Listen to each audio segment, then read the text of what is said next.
Hey everyone, today I'm going to be reviewing the CoverFX Power Play Concealer. This has become a favorite concealer of mine over the last couple years, and it's easily because it is a full coverage concealer with a natural finish. This concealer comes in 30 shades, which range from light, medium, tan, and deep.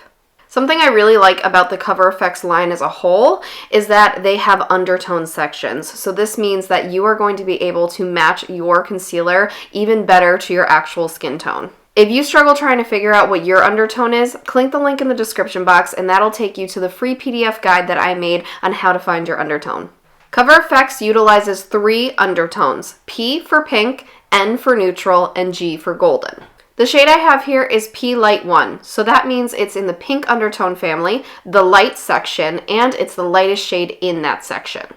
This has become my go-to concealer when I just need a little bit of coverage. I only have a couple minutes to put makeup on. I just want to look a little more alive and awake and ready to take on the day, but I don't necessarily want a full face of makeup. I'm going to put in the cards right here my 2-minute makeup routine, and this is a video that is very quick and easy to watch, and it's going to show you exactly how I like to use this specific concealer for that routine.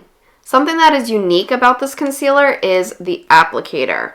So if you take a look here, it is a rounded applicator, and there's a bit of concealer that gets kind of plumped on top.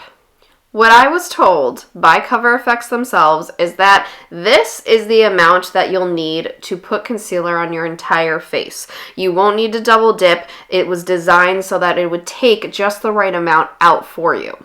Now, I will be quite honest, I don't even use this much.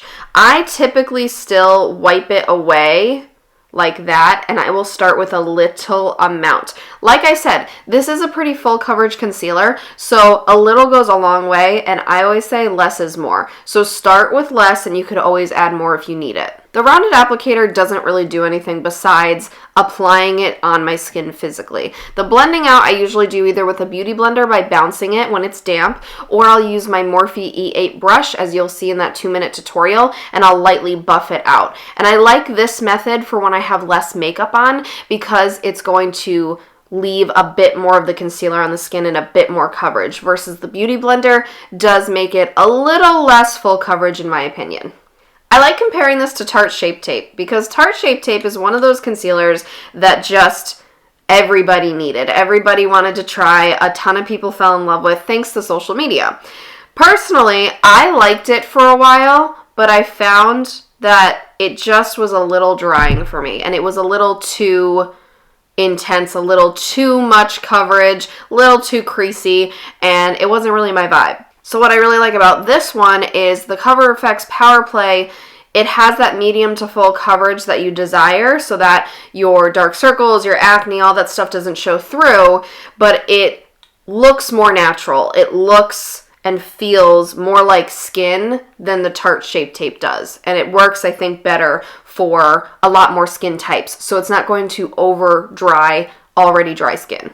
In case you are wondering, this is what a swatch of the P Light 1 looks like on my skin tone. So as you can see, it's a very light shade. I'm a very light person. And it works really well for me. I'm going to attempt buffing this out on camera, which is going to be interesting. So I'm looking on an iPad, which shows me what I'm filming. So this is kind of interesting. But as you can see, really nice match, really nice kind of finish, and yeah, it looks natural. It doesn't look overly makeup-y. It doesn't look dry, powdery, heavy, creasy. I really, really enjoy it. So that's about all I have to say about the CoverFX Power Play Concealer. I am a big fan, and if you are looking for a solid medium to full coverage concealer, I think you will be too. So what's your favorite concealer? Let me know in the comments down below and let's continue this discussion. I would love to see if there are options out there that I just haven't considered. On that note, if you are looking to uplevel your makeup skills in a way you haven't tried before, check out Beauty Bootcamp. You can sign up for the waitlist by clicking the link in the description box down below. I hope you guys enjoyed this video. Thank you so much for watching. Don't forget to give it a thumbs up and subscribe if you haven't already, and I'll see you in my next one. Bye!